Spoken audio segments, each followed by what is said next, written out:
Nabranda canavarların bizə hücum etməyini danışmamışamsa, ekrana yaxın əyləşin, danışıram.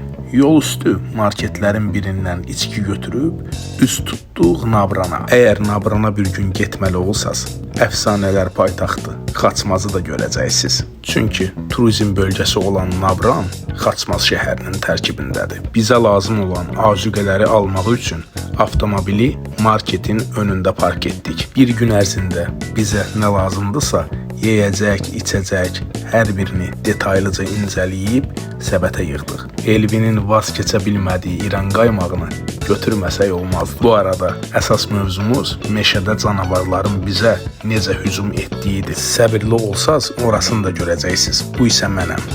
Marketdə çəkilişimizi görüb administrator birbaşa özü bizim kassaya yaxınlaşdı və çeki də şəxsən özü təqdim etdi. Narahat olmayın, biz çətinlik yaradan adam deyilik. Azuqələrimizin hesabını verib düzəldik yola. Alsak kazanır, nasıl sanma.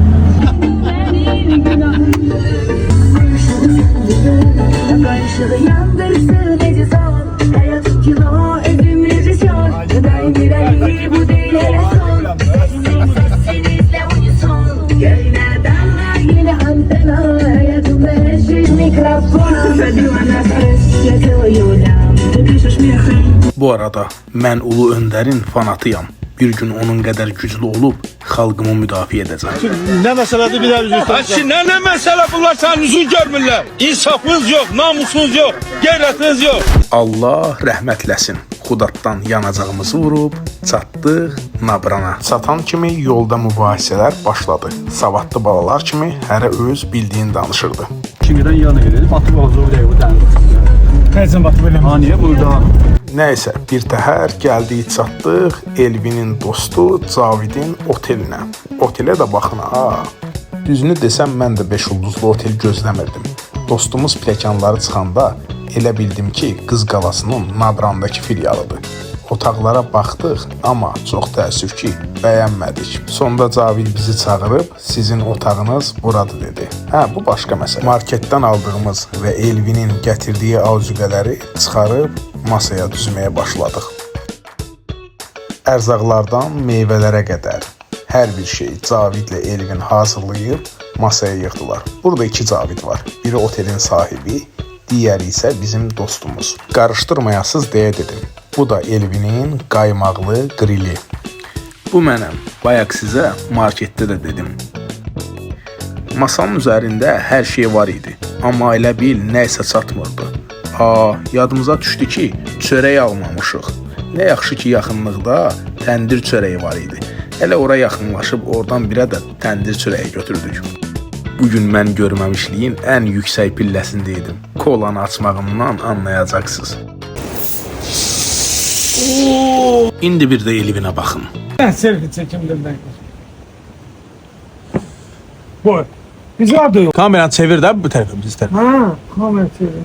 Yəqin ki, anladınız. Bugün biz oyaq qalacaq deyib otel sahibi ilə sağollaşdıq, çıxdıq yola. Hələ başımıza nə oyunlar gələcək. Çəkilişimizi görüb Xaçmaz uşaqları yaxınlaşdı. Biridir. Adam fikrini yayındırırlar. Gördük, yaxınlaşdı.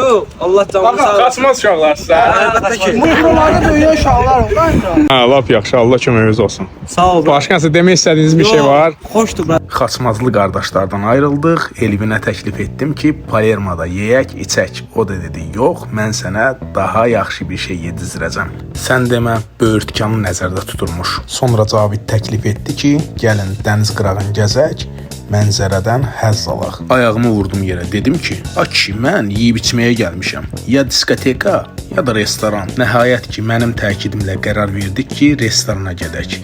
Taksi bizdən 8 manat pul istədi deyə Elvin meşənin ortasında bizi düşürtdü ki, 8 manat taksi pulu olar. Qulağımıza canavar səsləri gəlirdi. Getdikcə səslər yaxınlaşırdı. Bəli, həmin an tam 5 canavarı öz gözümüzlə gördük. Canavar sesi değil mi?